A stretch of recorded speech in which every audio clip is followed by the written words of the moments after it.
Mengapa kamu bersembunyi? Ya, ada harimau, karena dia ilmunya tahu ada harimau, dia ikhtiar bersembunyi. Ada menikah, tahu-tahu di balik dinding tembok muncul harimau, tanpa ikhtiar loncat dia lari. Itu kan ikhtiar ini. Begitu orang yang usul kepada Allah Subhanahu wa ta'ala. Ada yang menangis bil ikhtiar. Kita dosa kita banyak, nangis, bahkan diperintah fabku fatabaku, nangislah kamu. Fa in tabku, kata Rasul, jika kau tidak bisa menangis, tangis-tangiskanlah. Ini hadis Sahih Bukhari. Hendaknya kau menangis. Fabku, menangislah. Nabi memang ikhtiar ditangiskan, usah menangis mengingat dosa. Fa ilam tabku, jika kau tidak atau belum mampu menangis karena takut kepada Allah, usahakanlah menangis. Ini hadis. Maka di Wahidiyah diajak untuk menangis kepada Allah, merintih. Nabi-nabi, wali-wali semua nangis. Mungkin sekarang orang asing dengan menangis, padahal nabi-nabi semua menangis. Orang kalau kita haji di Makkah, banyak orang menangis. Di makam Nabi menangis tanpa diikhtiarkan. Kalau sudah setingkat lagi, tidak ikhtiar. Orang ketemu harimau langsung loncat. Tidak ada yang nyuruh, spontan refleksi saja.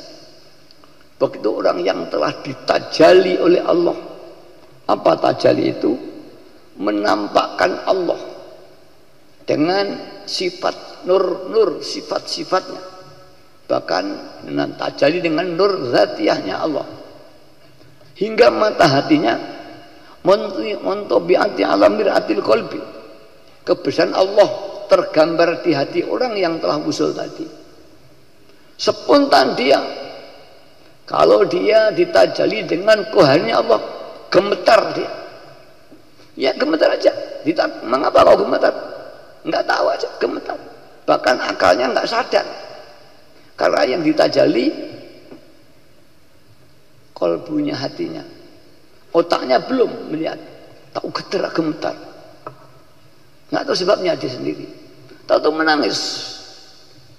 Menangis. Dan ini dalam dunia tasawuf disebut qabdu. Makom qabdu. Sumpek tanpa sebab, karena ada nur kebesaran Allah. Ya, nggak ada apa-apa, ya panas saja. Ini dingin-dingin kok panas, bukan karena panasnya cuaca, hatinya yang panas sehingga merasakan kepanasan. Itulah iman tauqiyah, bukan ilmu lagi. Maka orang makrifat belum tentu orang alim. Orang alim itu makrifat dengan ilmunya, tapi juga banyak orang alim makrifat bil dzauq, seperti Abi Hasan Asyadzili atau Sultan Yaqutullah itu, atau wali-wali, termasuk wali Songo, al-alim. Tapi banyak wali-wali yang jahil, bodoh orangnya. Tapi karena dia zuhud kepada Allah, dibukalah hatinya. Dia bodoh.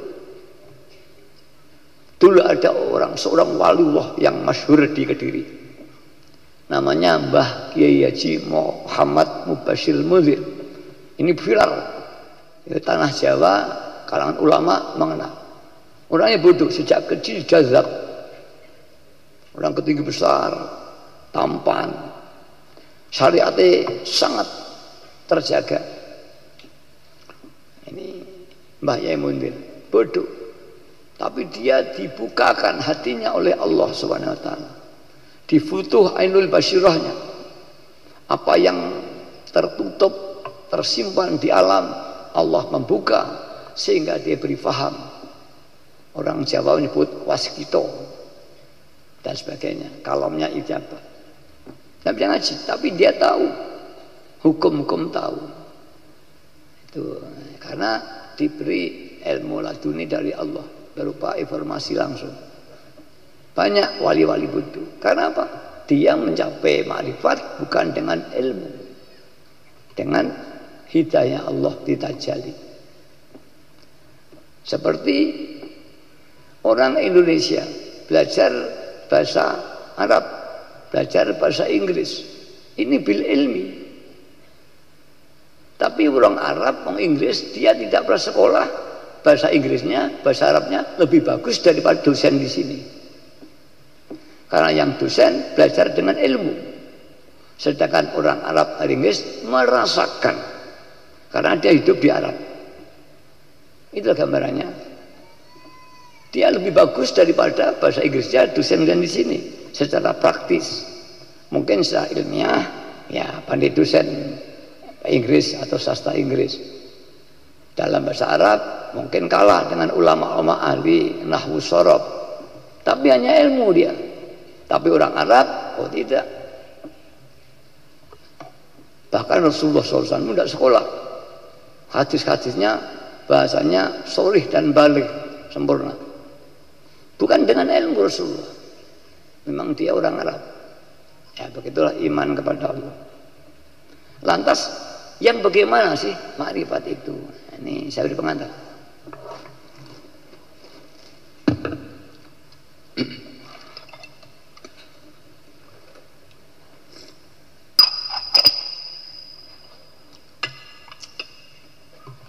Tadi bedanya makrifat bil ilmi, makrifat lauk.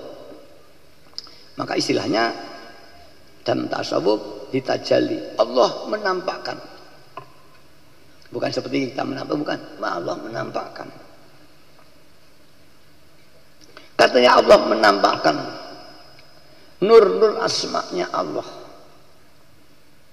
Ketika Allah menampakkan nur ghaninya Allah, orang itu merasa tidak punya apa-apa. Apa yang dimiliki itu milik Allah. Jika orang ditajalli af'aliyahnya Allah, kita merasa tidak bisa berbuat apa-apa. Yang berbuat itu Allah. Yang menggerakkan kita Allah. Dia tidak merasa bisa berbuat, tidak merasa pandai. Semua Allah. Bahkan apabila ditajalli dengan sifat zat wujudnya Allah, orang itu tidak merasa wujud. Seperti orang itu kaya, punya uang 1 juta, kaya dia. Ketika dia berhubungan dengan orang yang punya uang 500, tapi ketika dia bertemu, berhadapan dengan orang yang punya uang 1 miliar, rasa kayanya hilang seketika. Tanpa disuruh bilang kaya. Orang punya 1 juta, sudah kaya, alhamdulillah saya 1 juta, tetangga-tetangganya belum ada. Dia dalam hati kecil ada rasa kaya. Tapi ketika dia melihat orang yang kaya, apalagi sekaya gudang garam, langsung dia hilang rasa kaya. Saya melarat, saya kecil. Itulah marifat. Kita merasa hidup, merasa pandai, alim, kaya, pandai, berkuasa, tampan, cantik. Begitu melihat Allah SWT, hilang semua rasa itu. Karena yang punya sifat-sifat itu hanya Allah Subhanahu wa ta'ala. Tanpa ikhtiar hilang seketika. Atau orang yang kehilangan sesuatu, uang misalkan kehilangan 1.000 rupiah, 2.000, 1 juta, susah dia. Uang saya 1 juta hilang, sulit menghilangkan rasa penyesalan. Kemana ingat, aduh kayak bekerja saya kecil, saya kumpulkan hilang, susah. Kemudian dia tanpa disengaja diberi atau mendapat uang yang jauh lebih besar daripada yang hilang. Seketika hilang susahnya. Itulah marifat itu. Para bapak, para ibu yang hormati, mencapai ini sangat sulit sekali. Ittifaq bainahum para ulama-ulama sufi tidak bisa mencapai ini di zaman akhir karena mencari guru pembimbing.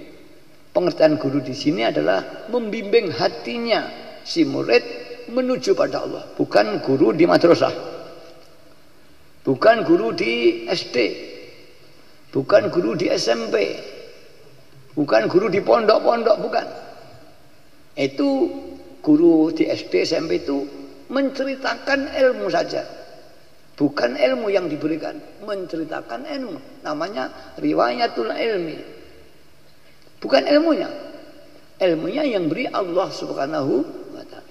Dengan hidayahnya orang itu diberi faham atas apa yang diterangkan, diceritakan gurunya. Maka itulah ilmu. Sedangkan yang diceritakan tadi tidak, hanya cerita ilmu. Maka banyak orang yang membaca kitab kurang paham, atau 2-3 orang membaca kitab fahamnya satu dengan yang lain tidak sama. Itulah bahwa ilmu itu bukan yang diceritakan. Ilmu itu yaitu nur ilahiyah yang yuradu alal qalbi al murad, yaitu nur ketuhanan, nur ilmunya Allah yang diturunkan di hati yang dikehendaki oleh Allah. Ada yang melalui proses membaca, menulis, diterangi guru, seperti saya sekarang sedikit maaf menerangkan bahasa sampean. Tapi tidak ada artinya jika sama tidak dapat hidayah dari Allah, hanya cerita. Tapi ada juga orang itu punya ilmu tanpa baca, tanpa tulis, tanpa mengalami. Yang dalam Islam kajian tasawuf disebut ilmu laduni, ilmu yang diberikan Allah tanpa wasilah atau wasitoh apapun, langsung ya. Bahkan ada yang tanpa informasi. Kanjeng Nabi ada ilmu 2, ada ilmu bil wahyil Quran, bil wahyil Quran. Jadi masih ada Qurannya kemudian diturunkan melalui Jibril, paham. Ada yang tidak melalui itu, langsung hatinya oleh Allah diberi paham tanpa ada ya, seperti hadis qudsi. Hadis qudsi itu tidak ada matanya. Kalau Quran ada matanya, hadis qudsi tidak ada matanya. Tapi wahyu yang paling halus, hadis-hadis yang disampaikan Kanjeng Nabi, yang sebenarnya kita maksud hadis biasa itu. Maka hadis itu wahyu. Maka di Quran dikatakan wa ma yantiqu anil hawa illa wahyu yuha. Tidak berucap Muhammad, wa ma yantiqu anil hawa, Muhammad itu tidak berucap, berkata dari kehendak nafsu. Kalau kita ingin ngomong ya dari hati. Saya mau makan ya ingin saya ngomong. Apa yang disampaikan Rasulullah itu hakikatnya wahyu yuha, wahyu yang diturunkan Allah ke hati Rasulullah SAW. Maka hakikat hadis-hadis itu wahyu. Itu diantaranya mengapa hadis kita pegang, yang punya kedudukan hukum, karena itu bukan ucapan biasa. Kita berucap, Rasulullah berucap, tapi berbeda kalau kita dari kehendak yang dalam bahasa agama atau tasawuf disebut nafsu, kehendak. Nafsu dulu ada nafsu baik, ada nafsu kotor. Ini kalau syariat. Kalau hakikat semua nafsu jelek, nggak ada baik dan jelek. Karena nafsu kehendak.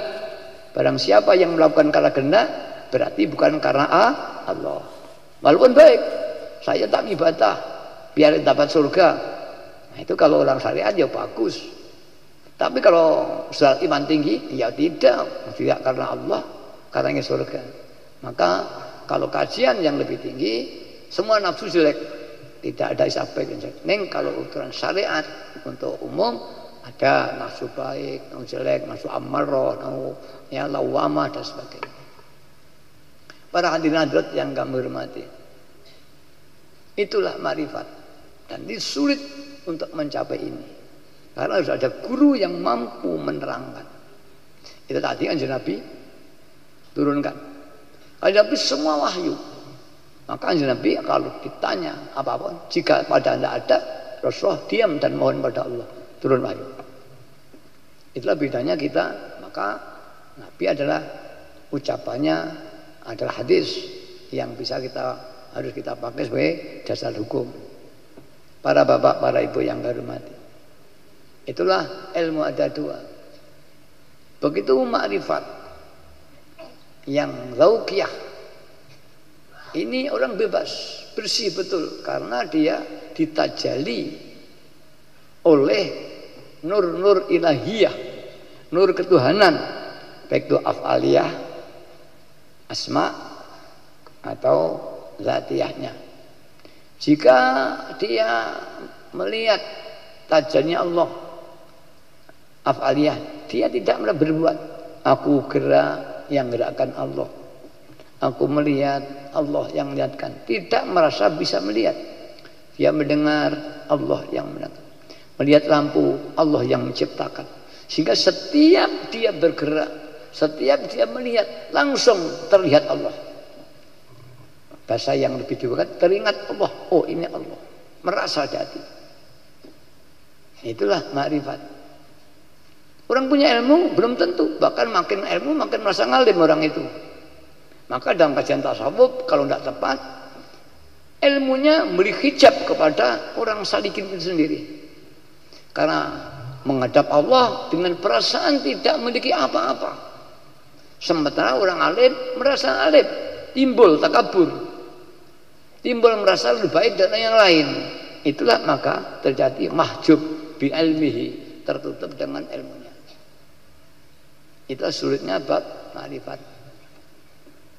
Nah, karena sulitnya dan mencari orang yang mampu membimbing. Kalau guru di madrasah, dia ada menguasai informasi tentang ilmu dengan literatur, bacaan-bacaan, kemudian dibaca, diterangkan pada muridnya.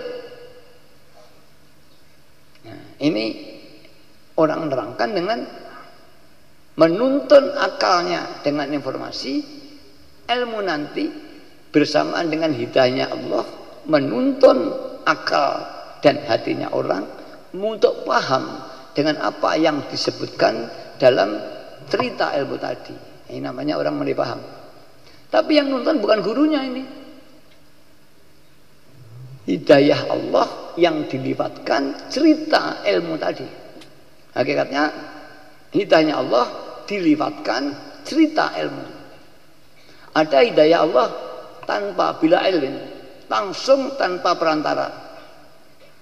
Itu ada. Nggak ada banyak ulama-ulama nggak belajar dibuka, banyak di luar Islam pun banyak orang diberi begitu oleh Allah. Bukan hanya dalam Islam, Allah menghendaki siapapun yang dikehendaki. Seperti zaman Einstein ini juga banyak dapat laduni di tuanya, karena dia juga masuk dalam teologi Katolik tinggi seperti dalam Islam tasawuf. Dia banyak meditasi, banyak zuhud, yang artinya dia dekat dengan Tuhan. Dia mendapat ilmu-ilmu yang tanpa belajar, riwayatnya sudah ditangkap. Dia seorang profesor, informasinya sudah memiliki, tapi ilmunya belum. Maka ketika tua dibukalah, difutuh ilmu, jadi brilian sekali.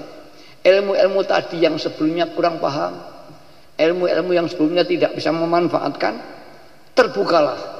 Maka Einstein akhirnya menjadi bapak ilmuwan di abad 20. Ini yang banyak matangnya Einstein adalah dengan laduni, pemberian Allah, bukan karena sekolahnya. Para bapak, para ibu yang hormati, begitu makrifat kepada Allah, ini hati bukan ilmu. Mencari guru yang mampu menuntun sebuah perjalanan hati menuju Allah, digambarkan perjalanan hati seperti Isra dan Mi'rajnya Rasulullah SAW. Hati menuju Allah yang asalnya dijajah oleh imperialis nafsu pada Mbak Yai. Kita itu tidak lepas, dicengkeram, dijajah oleh nafsu kita, kemauan. Kita mau tidur karena keinginan, kita mau makan karena keinginan, kita mau pergi karena keinginan. Semua karena keinginan. Bahkan kalau kita sholat ingin selamat dari neraka,